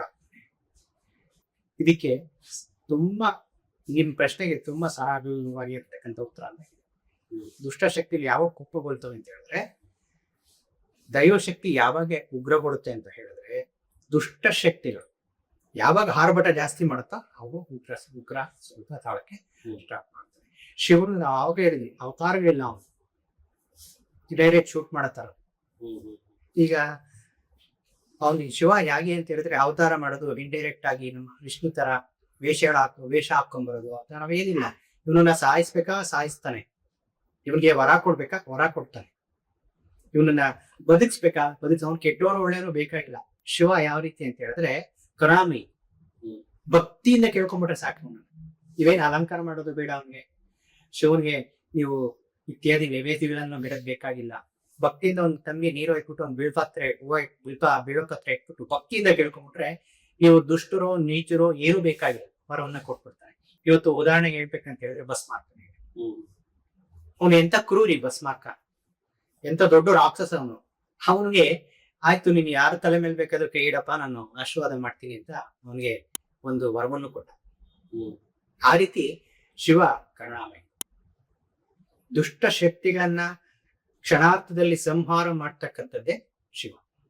ಇನ್ನು ಬೇರೆಯವರೆಲ್ಲ ಬೇರೆ ಒಂದು ಶಕ್ತಿಗಳಿಗೆ ಏನಿದೆಯೋ, ಬೇರೆ ಒಂದು ದೈವ ಏನಿದೆಯೋ ಸಮಯವನ್ನ ತಗೊಳುತ್ತೆ. ಆ ಸಮಯಕ್ಕೋಸ್ಕರ ಕಾಯ್ಬೇಕಾಗ್ತದೆ. ಶಿವ ಆಗಲ್ಲ, ಸಮಯ ಕೂಡ ತಗೊಳೋದೇ ಇಲ್ಲ. ರುದ್ರ ತಾಂಡವ ಆಡದ ಅಂತ ಹೇಳಿದ್ರೆ ಸಂಹಾರ ಆಯ್ತು ಅಂತಾನೆ ಲೆಕ್ಕ. ಶಿವನ ವಿಚಾರದಲ್ಲಿ ಈ ವಿಚಾರ ಬಂದಾಗ ಒಂದು ಮಾತನ್ನು ಕೂಡ ಹೇಳಲಿಕ್ಕೆ ಇಷ್ಟ. ಶಿವ ಒಂದು ಉದ್ರೇಕದಲ್ಲಿ ನೃತ್ಯವನ್ನು ಹಾಡ್ಬೇಕಾದ್ರೆ ದುಷ್ಟಶಕ್ತಿಗಳು ಅವನ ಮೇಲೆ ಒಂದು ಪರಿಣಾಮ ಬೀರೋ ಟೈಮಲ್ಲಿ ವೀರಭದ್ರ ಹೋಗ್ತಾನೆ. ಅವನ ಬೆವರು ನೀರಲ್ಲಿ ವೀರಭದ್ರ ಹೋಗ್ತಾನೆ. ಶಿವನ ಬೆವರಲ್ಲಿ ಹುಟ್ಟತಕ್ಕಂಥದ್ದು ವೀರಭದ್ರ. ನೋಡಿ, ವೀರಭದ್ರನಿಗೆ ಸಂಪೂರ್ಣ ರುಂಡುಮಾಲೆ ಇರುತ್ತೆ. ಆ ರುಂಡುಮಾಲೆ ಯಾಕೆ ಬಂತು ಅವರ ವೀರಭದ್ರನಿಗೆ? ಶಿವನಿಗೂ ವೀರಭದ್ರನಿಗೂ ಏನು ಸಂಬಂಧ? ವೀರಭದ್ರ ಯಾಕೆ ಹುಟ್ಟಿಸ್ತಾ? ಶಿವ ವೀರಭದ್ರನನ್ನ ಯಾಕೆ ಹುಟ್ಟಿಸುದು? ಕೋಪದಿಂದ ಯಾಕೆ ಹುಟ್ಟಿಸುದು? ವೀರಭದ್ರ ಬ್ರಹ್ಮಚಾರಿಯ, ಅವನು ರುಂಡಮಾಲೆನೆ ಯಾಕೆ ಧರಿಸ್ಕೊಂಡ? ವೀರಭದ್ರ. ಇದು ವೀರಭದ್ರ ಅಂತ ಆ ದುಷ್ಟ ಶಕ್ತಿಗಳು ಶಿವನ ಮೇಲೆ ಒಂದು ಸಂಹಾರವನ್ನ ಮಾಡೋದಕ್ಕೆ ಪ್ರಾರಂಭ ಆಗ್ತದೆ. ಶಿವನಿಗೆ ತಡ್ಕೊಳೋದಕ್ಕಾಗೋದಿಲ್ಲ. ತಡ್ಕೊಳೋಕಾಗದಾಗ ನೃತ್ಯ ಹಾಡಿ ಹಾಡಿ ಹಾಡಿ ಆ ಡಮರುಗ ಶಬ್ದಕ್ಕೆಲ್ಲ ಹಾಡಿ ಹಾಡಿ ನಾವು ಕೋಪ ಬಂದಾಗ ಎಷ್ಟು ಅನ್ಕಡಿತೀವಿ. ಏನಾದ್ರೂ ಈಗ ನಾವು ನಿಮ್ಮನ್ನ ಹೊಡಿಬೇಕು, ನಿಮ್ಮನ್ನ ಚಚ್ಚಬೇಕು, ಆಗೋದಿಲ್ಲ. ನಾವೇನ್ ಮಾಡ್ತೀರಿ ಹೇಳಿ, ಇಲ್ಲೇ ಕೂತ್ಕೊಂಡು ನಿಲ್ತಿರ್ತೀವಿ. ಬಂದ ಇವನು ನಮ್ಮ ಶಕ್ತ ಮುದ್ಬೇಕು, ಆಗೋದಿಲ್ಲ. ಅವಾಗ ಏನ್ ಮಾಡ್ತಾರೆ, ಮೈಯೆಲ್ಲ ಬೆವರು ಸ್ಟಾರ್ಟ್ ಆಗುತ್ತೆ ಕೋಪಕ್ಕೆ. ಆ ಕೋಪದಲ್ಲಿ ಏನೇನೋ ವರ್ತನೆ ಮಾಡಕ್ ಸ್ಟಾರ್ಟ್ ಮಾಡ್ತೀವಿ. ಅದೇ ರೀತಿ ಶಿವ ಕೂಡ ಸ್ಟಾರ್ಟ್ ಮಾಡ್ದಾಗ ಅವನು ತಲೆ ಕೂದಲನ್ನು ಒಂದ್ಸಲಿ ಕೊದ್ರೆ ವೀರಭದ್ರ ಅಂತ ಕರೆದಾದ್ಮೇಲೆ ವೀರಭದ್ರನು ಅಗ್ನಿಯಿಂದ ಬೆವರಿಂದ ಬಿಟ್ಬಿಟ್ಟು ಹುಟ್ಟಿದಾಗ ಹೇಳ್ತಾನೆ, ಏನಾಗ್ಬೇಕು ನನ್ನಿಂದ ಕೆಲಸ, ಈ ದುಷ್ಟ ಶಕ್ತಿಗಳನ್ನೆಲ್ಲ ಸಂಹಾರ ಮಾಡೋ ನೀವು.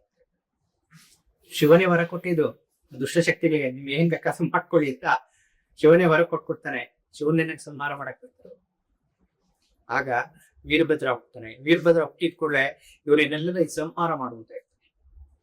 ಇನ್ನಿದ್ರೆ ಸಾಧ್ಯ. ಆ ವೀರಭದ್ರ ಏನ್ ಮಾಡ್ತಾನೆ, ಆ ಕತ್ತಿಯನ್ನ ತಗೊಂಡು ಎಲ್ಲರ ಕ್ಷೇತ್ರಗಳನ್ನು ಕತ್ತರಿಸ್ತಿರ್ತಾರೆ. ಕತ್ತಗಳನ್ನು ಎಷ್ಟೋ ಲಕ್ಷಾಂತರ ಕತ್ತುಗಳನ್ನ ಕತ್ತರಿಸಿರ್ತಾರೆ. ಒಂದು ಸಲ ಕತ್ತರಿಸಿದ್ರೆ ಆ ರಕ್ತ ಏನು ಕೆಳಗಡೆ ಬೀಳುತ್ತೆ ನೋಡಿ. ಏನು ಕೆಳಗಡೆ ಬೀಳುತ್ತೋ ಒಂದು ಅನಿತ ಸಾವಿರಾರು ರಾಕ್ಷಸರು ಉತ್ಪತ್ತಿಯಾಗ ಪ್ರಾರಂಭ. ಯಾಕಂದ್ರೆ ಶಿವನೇ ವರ ಕೊಟ್ಟಿದ್ದವನ್ಗೆ ಸಾವಿರಾರು ಉತ್ಪತ್ತಿ ಆಗಕ್ಕೆ ಸ್ಟಾರ್ಟ್ ಮಾಡ್ತಾರೆ.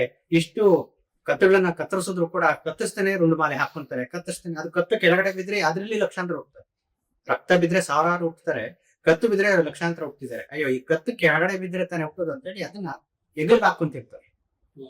ಎಗಲ್ಗೆ ಹಾಕೊಂತಿರ್ತಾನೆ. ಏನು ಮಾಡಿದ್ರು ಕೂಡ ಉತ್ಪತ್ತಿ ಆಗುದಿಲ್ಲ. ರಕ್ತ ಕೆಳಗಡೆ ಸೋರ್ತಾ ಇರತ್ತೆ, ಉತ್ಪತ್ತಿ ಹಾಕ್ತಾನೆ ಇರ್ತಾರೆ. ಆಗ ಕರಿತಾನೆ ಭದ್ರಕಾಳಿ. ವೀರಭದ್ರ ಏನ್ ಮಾಡ್ತಾರೆ, ಭದ್ರಕಾಳಿ ನಾನು ಒಟ್ಟಿನಿಂದ ಆಗ್ತಿಲ್ಲಮ್ಮ ಸಂಹಾರ ಮಾಡೋದಕ್ಕೆ ವಾಮ ಭದ್ರಕಾಳಿ ಅಂತ ಕರೀತಾರೆ. ಭದ್ರಕಾಳಿ ನೋಡಿ ಯಾವ ರೀತಿ ಇವೆಲ್ಲ ಶಿವಸ್ಮೃತಿ. ಆ ಭದ್ರಕಾಳಿ ಹುಟ್ಟಾಳೆ. ಆ ಭದ್ರಕಾಳಿ ಹುಟ್ಟಿದ ಕೂಡಲೇ ಯಾಕಣ್ಣ ಅಂತ ಕೇಳ್ತಾರೆ. ತಂಗಿ ಹಾಕ್ಬೇಕು, ವೀರಭದ್ರನ ತಂಗಿ ಭದ್ರಕಾಳಿ. ಯಾಕೆ ಏನು, ಈ ರಕ್ತ ಇವ್ರನ್ನ ನಾನು ಸಂಹಾರ ಮಾಡಕ್ ನಾನು ಕತ್ತರಗಳನ್ನ ಕತ್ತರಿಸ್ತಿರ್ತೀನಿ, ಇವ್ರ ರಕ್ತನ ಸಂಪೂರ್ಣ ಈರಮ್ಮ ಅಂತ ಹೇಳ್ತಾರೆ. ಅದಕ್ಕೆ ನೋಡಿ ಭದ್ರಕಾಳಿ ನಾಲ್ಗೆ ಸಂಪೂರ್ಣ ಉತ್ತು ಚಾಚಿರ್ತಾರೆ, ರಕ್ತವಾಗಿರುತ್ತೆ.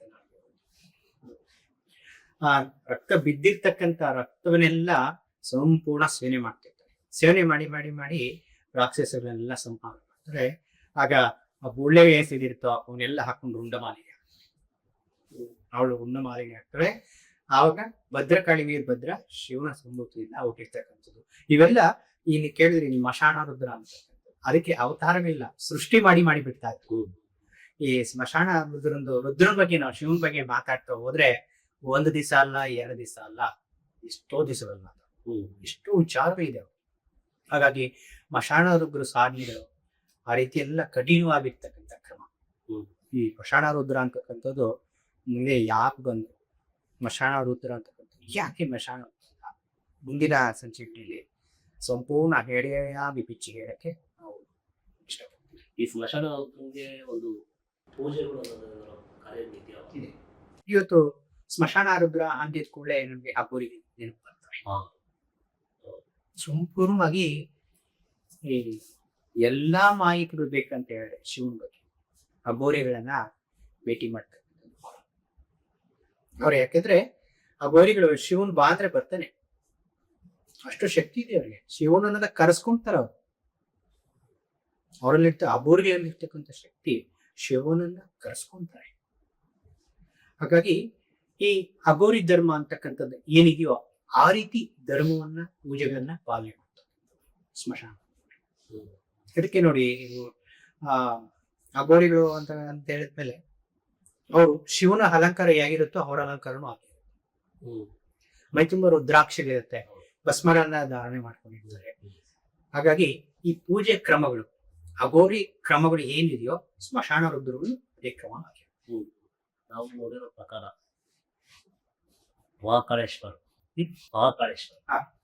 ಮಹಾಕಾಳೇಶ್ವರ ದೇವಸ್ಥಾನದಲ್ಲಿ ಶಿವನ್ಗೆ ಬೆಳಗ್ಗೆ ಭಸ್ಮ ಪೂಜೆ ಮಾಡ್ತಾರೆ. ಅಂದ್ರೆ ಒಂದು ಸತ್ತೋಗಿರೋ ಒಂದು ತೇರನ, ಸುಟ್ಟಿರೋ ತೇರನ ತಗೊಂಡ್ಬಂದು ವಿಗ್ರಹಕ್ಕೆ ಒಂದು ಅಭಿಷೇಕ ಮಾಡ್ತಾರೆ. ಭೂಮಿ ಅಭಿಷೇಕ, ಭಸ್ಮ ಆರತಿ. ಏನಕ್ಕೆ ಅನ್ ಮಾಡ್ತಾರೆ? ಸಂಪೂರ್ಣವಾಗಿ ಇದು ಮಾಡಿರ್ತಕ್ಕಂಥದ್ದು ಆ ಭಸ್ಮದಲ್ಲಿ ಇರ್ತಕ್ಕಂಥ, ನಾವ್ ಹೇಳಿದ್ರೆ ಯಾವಾಗ್ಲೇ ದುಷ್ಟ ಶಕ್ತಿಗಳನ್ನ ತಡೆ ಹಿಡಿತಕ್ಕಂಥದ್ದು ಶಿವ ಕೈ. ಆ ದುಷ್ಟ ಶಕ್ತಿ ನಾವು ಏನು ಈ ಭಸ್ಮಗಳು ಚಿತಾಭಸ್ಮ ಅಂತ ಹೇಳ್ತೀವಿ, ಆ ಚಿತಾಭಸ್ಮನ ಶಿವನ ಮೇಲೆ ಹಾಕಿದಾಗ ಅದರಲ್ಲಿ ದುಷ್ಟ ಶಕ್ತಿಗಳಲ್ಲಿ ಇರ್ತಕ್ಕಂಥ ಶಕ್ತಿ ಕುಗ್ಗುತ್ತೆ. ಕುಗ್ಗೋದಕ್ಕೋಸ್ಕರ ಈ ಭಸ್ಮವನ್ನ ಹಾಕ್ತಾರೆ, ಬೇರೆ ಉದ್ದೇಶ ಇಲ್ಲ. ಅಥವಾ ಏನೋ ಒಂದು ಈ ದುಷ್ಟ ಶಕ್ತಿಗಳಿಗೆ ಶಕ್ತಿ ಬರಲಿ ಅಂತ ಆ ಶಕ್ತಿಯನ್ನ ಕುಗ್ಸೋದಕ್ಕೋಸ್ಕರ ಅಥವಾ ಪ್ರಕೃತಿಗೆ ಏನಾದ್ರೂ ತೊಂದರೆ ಆಗ್ಲಿ ಅಂತ ಮಾಡೋದಲ್ಲ, ಕೆಟ್ಟದಕ್ಕೋಸ್ಕರ ಮಾಡ್ತಕ್ಕಂಥದ್ದಲ್ಲ. ಆ ದುಷ್ಟ ಶಕ್ತಿಗಳು ಶಕ್ತಿಯನ್ನ ಕುಗ್ಲಿ ಅಂತ ಆ ಚಿತಾ ಭಸ್ಮಗಳು ಅಂತ ಹೇಳ್ತೀವಿ. ಮುಂದಿನ ಸಂಚಿಕೆಗಳು ಕೆಲವೊಂದು ತಿಳಿಸ್ಕೊಡ್ತೀವಿ. ಭಸ್ಮಗಳಿಂದ ಈ ರೀತಿ ಪ್ರಯೋಗ ಮಾಡ್ತಾರೆ. ಕೆಲವೊಂದು ಸ್ಮಶಾನದಲ್ಲಿ ಇರ್ತಕ್ಕಂಥ ಚಿತಾಭಸ್ಮ ಅಂತ ನಾವೇನ್ ಹೇಳ್ತೀರೋ, ಆ ಚಿತಾಭಸ್ಮವನ್ನ ಯಾವ ಮಂತ್ರ ಬೇಡ, ತಂತ್ರ ಬೇಡ, ಏನು ಬೇಡ. ನಾವ್ ಹೇಳ್ತೀರಿ ಈ ಕೆಲವೊಂದು ಪ್ರಯೋಗಗಳಲ್ಲಿ ಯಂತ್ರ, ಮಂತ್ರ, ಕುತಂತ್ರ 3 ಪ್ರಯೋಗಗಳಿದೆ. ಇದು ಈ ಭಸ್ಮಗಳಿಂದ ಮಾಡ್ತಕ್ಕಂಥದ್ದು ಕುತಂತ್ರ ಪ್ರಯೋಗ, ಕುತಂತ್ರಿಗಳು ಅಂತ ಹೇಳ್ತೀವಿ. ಆ ಕುತಂತ್ರಗಳು ಪ್ರಯೋಗವನ್ನ ಮಾಡ್ಬೋದು. ಸಾಮಾನ್ಯ ಮನುಷ್ಯನು ಕೂಡ ಮಾಡ್ಬೋದು, ಮತ್ತೊಬ್ಬರಿಗೆ ತೊಂದರೆ. ಆ ರೀತಿ ಆ ಭಸ್ಮದಲ್ಲಿ ಅಷ್ಟು ಶಕ್ತಿ ಇರುತ್ತೆ. ದುಷ್ಟ ಶಕ್ತಿಗಳು ಅಡಗಿರ್ತವೆ. ಆ ಶಿವನ್ ಮೇಲೆ ಸ್ಪರ್ಶ ಆದ ದುಷ್ಟ ಶಕ್ತಿಗಳು ಕೂಗುತ್ತೆ. ಆ ಒಂದು ಉದ್ದೇಶ ಅದಕ್ಕಿಂತ ಈ ಅಘೋರಿಗಳು ಪೂಜೆ ಮಾಡಕ್ಕೆ ಸೂಕ್ತವಾದ ಜಾಗ ಅಂದ್ಬಿಟ್ಟು ಸ್ಮಶಾನನೇ ಆಯ್ಕೆ ಮಾಡ್ಕೊಂಡ್ರೆ, ಏನಕ್ಕೆ ಅದು ಸ್ಮಶಾನದಲ್ಲಿ ಅಲ್ಲಿ ಪೂಜೆ ಮಾಡೋದು ಅದೇನು ಎನರ್ಜಿ ಜಾಸ್ತಿ ಆಗುತ್ತೆ ಅಂತ? ಒಂದು ಸಿದ್ಧಿಗಳನ್ನ ಮಾಡ್ಕೊಳ್ಳೋದಕ್ಕೆ, ಕೆಲವೊಂದು ಪೂಜೆಗಳನ್ನ ಮಾಡೋದಕ್ಕೆ ಸ್ಮಶಾನನೇ ಅಂತಲ್ಲ. ನೀವು ಅಘೋರಿಗಳನ್ನ ಉದಾಹರಣೆ ಕೊಟ್ಟಿ ಯಾಕಲ್ಲ ಹೋಗ್ತಾರೆ. ಅವ್ರಿಗೆ ನಿಶ್ಚಲ ಪ್ರದೇಶ, ಜನ ಸಂಚಾರ ಇಲ್ಲದೆ ಇರ್ತಕ್ಕಂಥ ಪ್ರದೇಶ. ರಾತ್ರಿ ಹೊತ್ತು ಸ್ಮಶಾನಕ್ಕೆ ಹೋಗುವಂದ್ರೆ ಯಾರು ಹೋಗ್ತಾರೆ? ನಾವು ಅವಾಗಲೇ ಹೇಳಿದ್ರಿ, ಕೆಲವೊಂದು ಸಾಧನೆಗಳನ್ನ ಮಾಡುವಾಗ ತೊಂದರೆಗಳು ಆಗಬಾರ್ದು, ಕೆಲವೊಂದು ಸಿದ್ಧಿಗಳನ್ನ ಮಾಡುವಾಗ ತೊಂದರೆಗಳು ಆಗಬಾರ್ದು. ಕೆಲವರು ನೋಡಿ ತಪಸ್ಸುಗಳನ್ನ ಮಾಡ್ಬೇಕಿದ್ರೆ ಎಲ್ಲೋ ಒಂದು ಬೆಟ್ಟ ಗುಡ್ಡಗಳಲ್ಲಿ ಜನ ಸಂಚಾರ ಇಲ್ದಿರ ಅಂತ ಕೂತ್ಕೊಂಡಿರ್ತಾರೆ. ಗುಹೆಗೆ ಒಳಗಡೆ ಹೋಗಿ ಸೇರ್ಕೊಂಡ್ಬಿಟ್ಟಿರ್ತಾರೆ. ಏನಕ್ಕೋಸ್ಕರ? ಅಲ್ಲೇ ಯಾಕೆ ಕೂರ್ಬೇಕಾಗಿತ್ತು? ಬೇರೆ ಕಡೆ ಕೂತ್ರೆ ಸಿದ್ಧಿಗಳು ಆಗೋದಿಲ್ವಾ? ಆಗತ್ತಲ್ವಾ? ಹಾಗಾಗಿ ಇವತ್ತು ಇವರು ಸ್ಮಶಾನನೇ ಯಾಕೆ ಆಯ್ಕೆ ಮಾಡ್ಕೊಂಡು, ಒಂದು ಅಲ್ಲಿ ನಮ್ಮ ಅನುಭವಗಳ ಪ್ರಕಾರ ನಾವು ಮಾತಾಡೋಕೆ ಇಷ್ಟಪಡ್ತೀವಿ. ಅಲ್ಲಿ ಯಾವುದೇ ಒಂದು ಸಾಧನೆಗಳನ್ನ ಮಾಡ್ಬೇಕಾದ್ರೆ ದುಷ್ಟ ಶಕ್ತಿಗಳ ಸಾಧನೆ ಮಾತ್ರ ಮಾಡ್ತಕ್ಕಂಥದ್ದು. ಈ ಯಾರೇ ಆಗ್ಬೋದು, ಸ್ಮಶಾನಗಳಲ್ಲಿ ಒಂದು ಯಾಗಗಳು ಸಾಧನೆಗಳು ಮಾಡ್ತಿದ್ದಾರೆ ಅಂತ ಹೇಳಿದ್ರೆ ದುಷ್ಟ ಶಕ್ತಿಗಳ ಹತ್ರ ಏನಾದ್ರೂ ಕೆಲಸಗಳಾಗ್ಬೇಕು, ದುಷ್ಟ ಶಕ್ತಿಗಳನ್ನ ಒಲಿಸ್ಕೊಬೇಕಾಗ್ತದೆ. ಆದ್ರಿಂದ ಆ ಪ್ರಯೋಗಗಳನ್ನ ಮಾಡ್ತಕ್ಕಂಥದ್ದು. ಮತ್ತೆ ಇನ್ನೊಂದು ಏನಪ್ಪಾ ಅಂತ ಹೇಳಿದ್ರೆ, ಅಘೋರಿಗಳು ಯಾಕೆ ಮಾಡ್ತಾರೆ ಅಂತ ಹೇಳಿದ್ರೆ, ಅಲ್ಲಿ ಅಘೋರಿಗಳು ವಿಚಿತ್ರವಾಗಿರ್ತಕ್ಕಂಥ ಪೂಜೆಗಳನ್ನ ಮಾಡ್ತಾರೆ. ಜನಗಳು ನೋಡಿದ್ರೆ ಬೆಚ್ಚಿ ಬೀಳ್ತಕ್ಕಂಥದ್ದು. ಬೆಚ್ಚಿ ಬಿದ್ದಾಗ ಏನಾದ್ರೂ ಅನಾಹುತಗಳು ಆಗ್ತದೆ. ಕೆಲವರಿಗೆ ಹಾರ್ಟ್ ಅಟ್ಯಾಕ್ ಆಗ್ಬೋದು, ಕೆಲವರಿಗೆ ಸಾವು ಸಂಭವಿಸ್ಬೋದು, ಗಾಬರಿ ಬಿದ್ದು ಓಡೋಗಿ ಮತ್ತೆ ಏನಾದ್ರು ತೊಂದರೆಗಳಾಗ್ತಕ್ಕಂಥದ್ದು. ಹಾಗಾಗಿ ಅಘೋರಿಗಳು ಸ್ಮಶಾನನೇ ಆಯ್ಕೆ ಅಂತ ಅವ್ರು ಎಲ್ಲಿ ಬೇಕಾದ್ರೂ ಮಾಡ್ತಾರೆ ಸಾಧನೆ. ಅವ್ರಿಗೆ ತೊಂದರೆ ಆಗದಿರ್ತಕ್ಕಂಥ, ಆಗಬಾರ್ದು ಆ ರೀತಿ ಜಾಗ ಬೇಕು.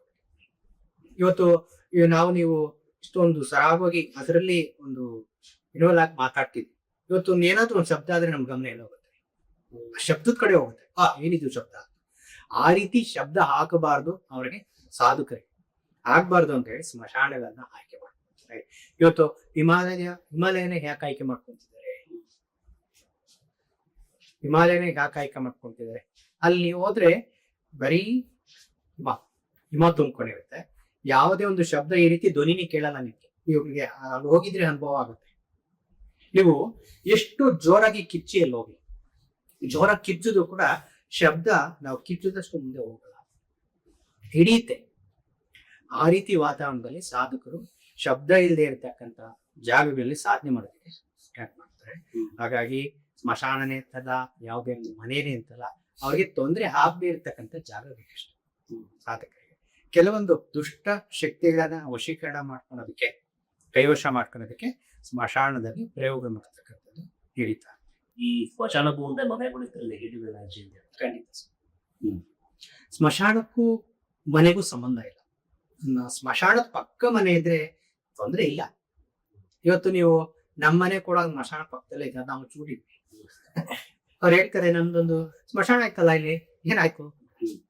ಅದು ಪಕ್ಕದ ಜಮೀನಲ್ಲಿದೆ, ಪಕ್ಕದ ಜಾಗದಲ್ಲಿದೆ. ಅವ್ರು ಒತ್ತಿ ನಮ್ಮ ಹಳ್ಳಿ ಕಡೆ ಓಡೋದು ಅಂತ ಹೇಳ್ತೀವಿ. ಅದು ಹೊಟ್ಟೆ ಹೋಗಿದೆ. ಹೊಟ್ಟೆ ಹೋಗಿದೆ. ಸ್ಮಶಾನಕ್ಕೂ ಮನೆಗೂ ಸಂಬಂಧ ಇಲ್ಲ. ಸ್ಮಶಾನ ಏಳೆಡೆ ಮನೆ ಕಟ್ಟಿದ್ರೆ ಕೊಡ್ತಾ.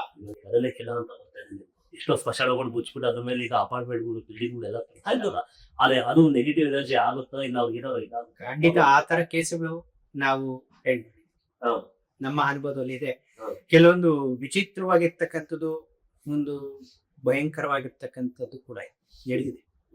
ಕೆಲವೊಂದು ಇದೇ ನಿಮ್ಮ ಸಮೀಪದಲ್ಲಿ ಒಂದು ಕೇಸ್ ಅಟೆಂಡ್ ಮಾಡಿದ್ವಿ. ಸುಮಾರು ಒಂದು 2009-10 2009-10 ಹನ್ನೊಂದು ಆದಿವಾಸಲ್ಲಿ ಕೇಸ್ ಅಟೆಂಡ್ ಮಾಡಿದ್ವಿ. ಅವರು ಕೇರಳದವ್ರು ಬಂದು ಇಲ್ಲಿ ಒಂದು ಅಪಾರ್ಟ್ಮೆಂಟ್ ಅಂತ ತಗೊಂಡಿರ್ತಾರೆ. ಇಲ್ಲಿ ಬಂದು ತಗೊಂಡಿದ್ದಾರೆ. ತಗೊಂಡಿದ್ದಾದ್ಮೇಲೆ ಅವ್ರಿಗೆ ಆ ಮನೇಲಿ ವಾಸ ಆಗೋದಕ್ಕೆ ಇಲ್ಲಿದೆ. ಕೆಲವು ಬಾಡಿಗೆ ಮನೆಗೆಲ್ಲ ಬಂದಿದೆ. ಚೆನ್ನಾಗಿದೆ, ವ್ಯವಸ್ಥೆ ಕಟ್ಟಿದ್ದಾರೆ. ದಿನೇ ದಿನೇ ಆಗ್ತಾ ಎಲ್ಲ ಬಿಲ್ಡಿಂಗ್ ಎಲ್ಲ ಖಾಲಿ. ಏನೋ ನಡೀತಾ ಇದೆ ಮನೇಲಿ, ಏನೋ ಇದೆ, ಯಾರೋ ಬಂದು ತೊಂದರೆ ಮಾಡ್ತಾರೆ. ಕೆಲವರೆಲ್ಲ ಏನ್ ಹೇಳ್ತಿದ್ದಾರೆ, ಕಳ್ಳರು ಇದಾರೆ ಇಲ್ಲಿ, ಅಟ್ಯಾಕ್ ಮಾಡ್ತಿದ್ದಾರೆ ಬಂದು. ಕೆಲವರು ಈ ಯಾರೋ ಕೆಲವರು ದೈವನ್ನ ನಂಬ್ತಕ್ಕಂಥವ್ರು, ಇಲ್ಲಿ ಏನೋ ಇದೆ, ಯಾವ್ದೋ ಶಕ್ತಿ ಇದೆ ಅಂತ ಎಲ್ಲ ಇವ್ರು ಏನ್ ಮಾಡಿದ್ರೆ, ಯಾವ್ದೋ ಕೆಲ್ಸದ ಮೇಲೆ ಕೇರಳ ಹೊರಟೋಗಿದ್ದಾರೆ. ಸ್ವಲ್ಪ ದಿವಸ ಆದ ನಂತರ ಮತ್ತೆ ಬಂದಿದ್ದಾರೆ. ಮತ್ತೆ ಇವ್ರಿಗೆ ತೊಂದರೆ ಆಗೋದಕ್ಕೆ ಸ್ಟಾರ್ಟ್ ಆಗಿದೆ. ಅವರಲ್ಲಿ ಒಂದು ಮಹೇಂದ್ರ ಸ್ಕಾರ್ಪಿಯೋ ಕಾರ್ ಇತ್ತು. ಅದು ಹೇಗೆ ಅಂತ ಹೇಳಿದ್ರೆ, ಒಂದು ಪ್ಯಾಸೇಜ್ ಅಲ್ಲಿ ನಿಂತಿರ್ತಾರೆ. ಆ ಕಾರ್ ಪಾರ್ಕಿಂಗ್ ಮಾಡಿರೋ ಜಾಗದಿಂದ 2 ಅಡಿ ಮುಂದಕ್ಕೆ ಬಂದಿರುತ್ತೆ. 2 ಅಡಿ ಮುಂದೆ ಬಂದು ನಿಂತಿರುತ್ತೆ. ಈ ಅವರು ಎಲ್ಲಾ ಸರ್ವಿಸ್ ಸೆಂಟರ್ ಗಳನ್ನ ಕರೆದು ನಿಮ್ ಮೇಲೆ ಕಂಪ್ಲೇಂಟ್ ಕೊಡ್ತೀರಿ ಅಂತ ಹೇಳಿ ಅವರು CC ಕ್ಯಾಮ್ರಾಗಳನ್ನ ಇಟ್ಟು, ನಿಮ್ ಸರ್ವಿಸ್ ಸರಿ ಇಲ್ಲ, ಅದಕ್ಕೆ ಕಾರ್ ಆಟೋಮೆಟಿಕ್ ಬರುತ್ತೆ, ಕಾಣುತ್ತೆ.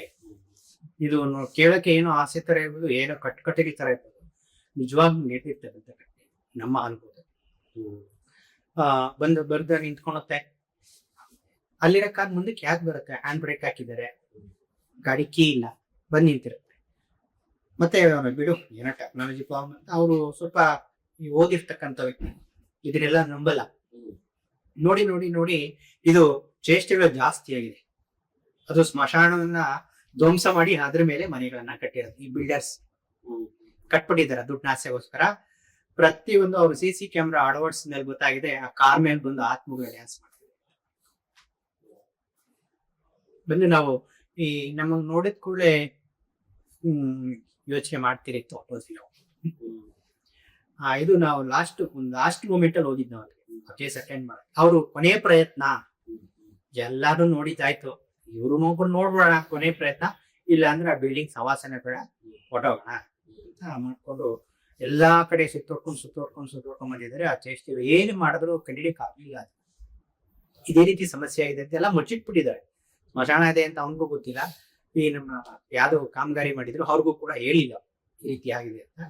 ಅದ್ರಲ್ಲಿ ಡ್ಯಾನ್ಸ್ ಮಾಡೋದಕ್ಕೆ ಪ್ರಾರಂಭ ಆಗಿದೆ. ಕ್ಯಾಮ್ರಾದಲ್ಲಿ ನೀಟಾಗಿ ಕಾಣುತ್ತೆ, ಆ ಶೇಡಸ್ ಬರುತ್ತಲ್ಲ ಹೊಗೆ ತರ, ಆತ್ಮಗಳು ಡ್ಯಾನ್ಸ್ ಮಾಡೋದು. ಸಂಪೂರ್ಣ ಕಾಲ್ ಮೇಲೆ ಪಲ್ಟಿ ಹೊಡಿಯುತ್ತೆ, ಆ ಕಡೆ ಎತ್ತಾಡುತ್ತೆ, ಈ ಕಡೆ ತಿರುಗಾಡುತ್ತೆ, ಓಡಾಡ್ತಿದೆ. ಮಲಗೇಲಿ ಏನಾದ್ರು ಒಬ್ಬರೇ ಬೆಡ್ರೂಮ್ ಅಲ್ಲಿ ಮಲಗಿದ್ರೆ ಕಿಟಕಿಯಲ್ಲಿ ಬಂದು ಈ ತರ ನೋಡುತ್ತೆ.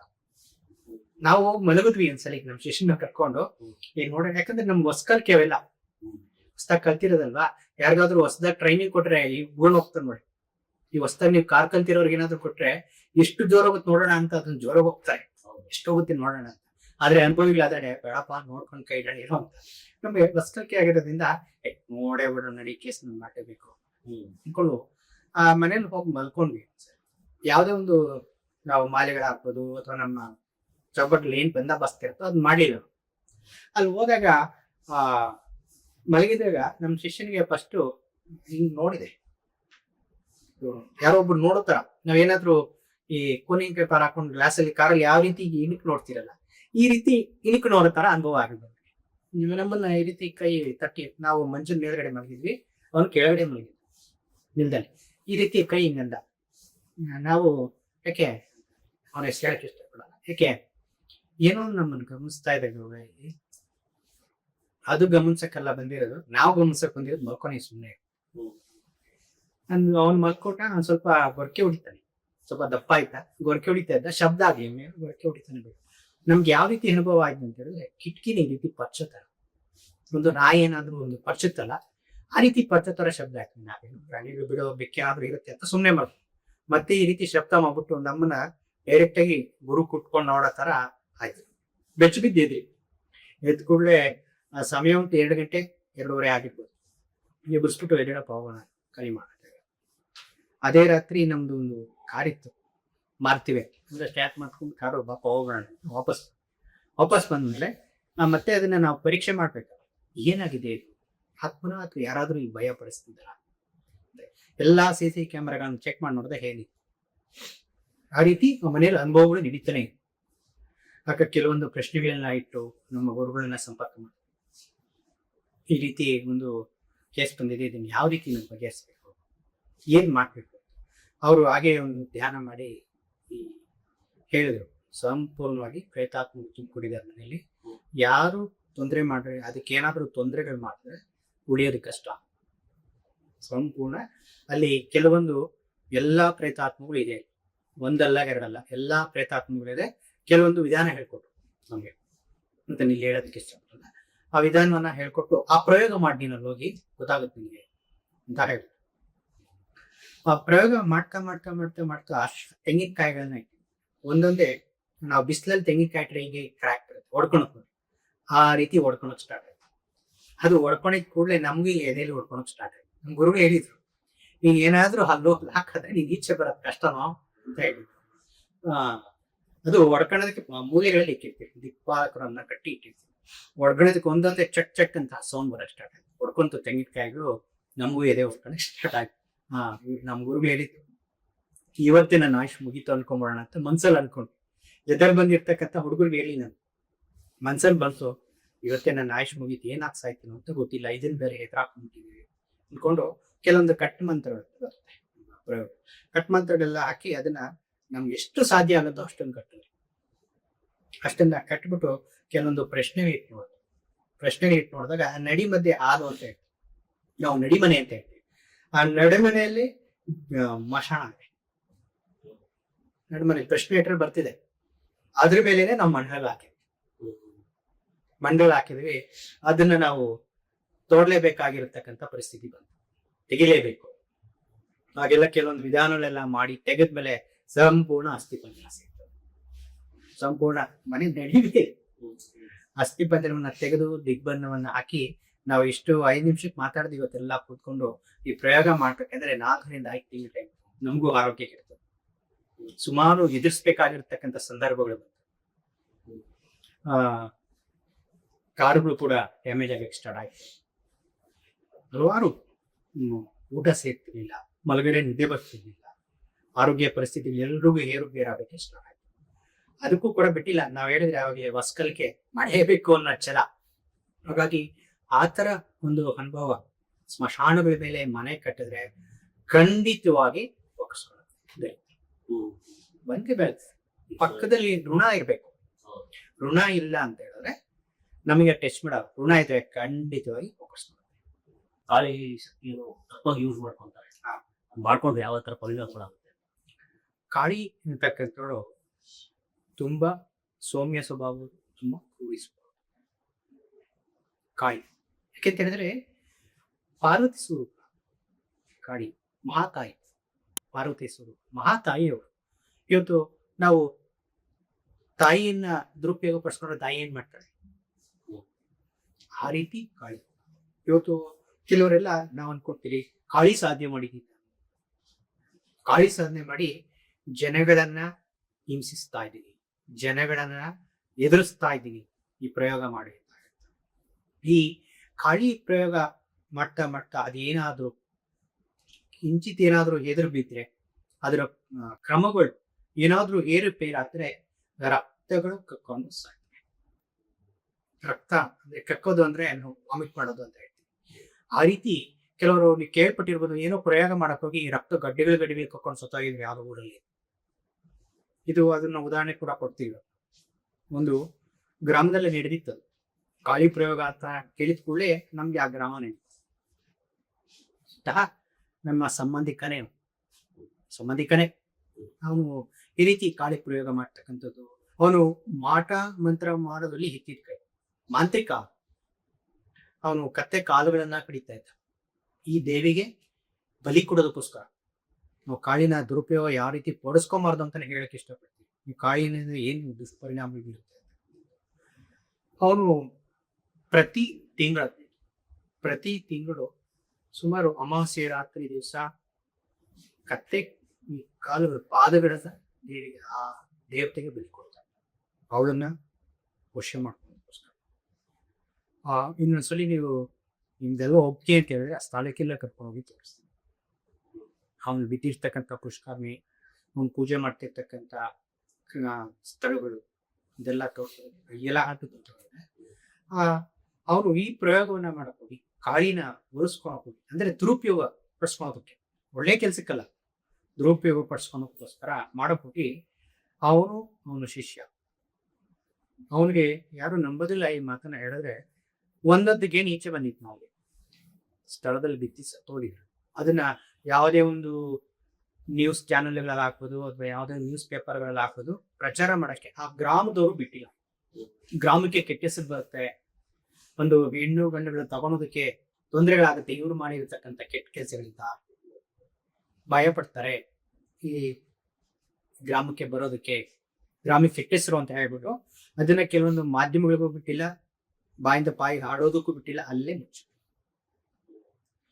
ಆಗ ಅವನಿಗೆ ನಾಲ್ಗೆ ಹೇಳ್ತಿತ್ತು ಅಂತ ಹೇಳಿದ್ರೆ, ರಕ್ತ ಚೆಲ್ಲಿದೆ, ನಾವು ಯಾವ್ದಾದ್ರು ಒಂದು 20 ಲೀಟರ್ ಕ್ಯಾನನ್ನ ನೀರ್ ಚೆಲ್ಲಿದ್ರೆ ಯಾವ ರೀತಿ ಚೆಲ್ಕೊಂಡು ಹೋಗ್ತೀವಿ ನೋಡಿ, ಆ ರೀತಿ ಚೆಲ್ಲಿ ತರ ಎಕ್ಕಟ್ಟು ಗೆಡ್ಡೆ ನಾಲ್ಗೆ ಯಾರಾದ್ರೂ ಅವ್ನಿಗೆ ಎಳೆದು ಬಿಟ್ಟಿದ್ದಾರೆ ಈ ಚಾನ್ಸ್, ಕಣ್ಣು ಬಿಟ್ಟುಗಳು ಈ ರೀತಿ ಬೆರಳಲ್ಲಿ ಹಾಕಿ ಹಿಂಗೆ ಇಡಲಾಗುತ್ತೆ. ಅವನ ಶಿಷ್ಯ ಈ ದೇಹವನ್ನ ನುಲಿತಾರೆ ಅಂತ ಆ ರೀತಿ ನುಲಿಕೊಂಡು ನಾಲ್ಗೆ ಈ ಭಾಗಕ್ಕೆ ಕಚ್ಕೊಂಡು ಇಬ್ರು ಬಿದ್ದಿಸ್ಕೊಂಡು, ಅದು ಏನಾಗಿದೆ ಯಾಕಾಯ್ತು ಅಂತ ಇದುವರೆಗೆ ಯಾರಿಗೂ ಗೊತ್ತಾಗ್ಲಿಲ್ಲ. ಅವನು ಏನು ತಪ್ಪು ಮಾಡಿದಾನೆ ಅಂತ ಯಾರಿಗೂ ಗೊತ್ತಾಗ್ಲಿಲ್ಲ. ಯಾಕಂದ್ರೆ ಗೊತ್ತಾಗೋದಕ್ಕೆ ಅವನು ಏನು ಮಾಡ್ತಿದ್ದ ಅಂತ ಯಾರಿಗೂ ಗೊತ್ತಿಲ್ಲ. ಈ ರೀತಿ ಪ್ರಯೋಗ ಮಾಡ್ತಿದ್ದಾನೆ ಅಂತ ಯಾರಿಗೂ ಗೊತ್ತಿರಲಿಲ್ಲ. ಹಾಗಾಗಿ ಇದನ್ನ ಹೋಲಿಸ್ಕೊಳ್ಳೋ ತುಂಬಾ ಉಪಯೋಗಿಸ್ತಾರೆ. ಇದು ಎಷ್ಟು ಕೆಟ್ಟದ್ ಮಾಡಕ್ಕೋ ಅಷ್ಟು ಒಳ್ಳೆ. ತಾಯಿ ಮಹಾತಾಯಿ ಕೇಳ್ಕೊಂಡ್ರೆ ಏನದ್ ಬೇಕು ಅದಕ್ಕೆ ಈ ರೀತಿ ಅವಳನ್ನ ಹೋಲಿಸ್ಕೊಂಡು ಒಬ್ಬ ದುಷ್ಟರನ್ನ ಎದುರಾಳಿ ಸಂಹಾರ ಮಾಡೋದು ಕೂಡ ಸಂಹಾರ ಮಾಡ್ತಾರೆ. ಇವನನ್ನ ಬದುಕಿಸ್ಕೊಡು ಅಂದ್ರೆ ಬದುಕಿಸ್ಕೊಡ್ತಾರೆ. ಈ ರೀತಿ ಸಾಕಷ್ಟು ವಿಷಯ ಕಾಯ್ಬೋದು. 35 ಎಣ್ಣೆ ತುಂಬಾ ಖುಷಿ ಆಗ್ತದೆ. ಮತ್ತೆ ಖಂಡಿತ ಆದಷ್ಟು ವಿಷಯಗಳು ವೀಕ್ಷಕ ಬಹಳ ಯಾವುದೇ ಒಂದು ಪ್ರಶ್ನೆ ಇದರಲ್ಲಿ ನಮ್ಮ ಜನಗಳ ಹಲವಾರು ಪ್ರಶ್ನೆಗಳು ಏನಾದ್ರೂ ಇದೆ, ನಮ್ಮ ಕಮೆಂಟ್ ಮುಖಾಂತರ ಪ್ರಶ್ನೆಗಳನ್ನ ಹಾಕಿ ಕೇಳಿ. ನಮ್ಮ ಕಾರ್ಯಕ್ರಮ ತಮ್ಮೆಲ್ಲರಿಗೂ ಇಷ್ಟ ಆಗಿದ್ರೆ ಮತ್ತೊಂದ್ಸಲಿನ ಬಂದು ಅವರು ತಿಳಿಸಿರ್ತಕ್ಕಂಥ ಪ್ರಶ್ನೆಗಳಿಗೆ ಸಾಗು ನಮಗೆ ತಿಳಿದಷ್ಟು ನಾವು ಉತ್ತರಗಳನ್ನ ಕೊಡ್ತಾ ಹೋಗ್ತೀವಿ. ನಮಸ್ಕಾರ.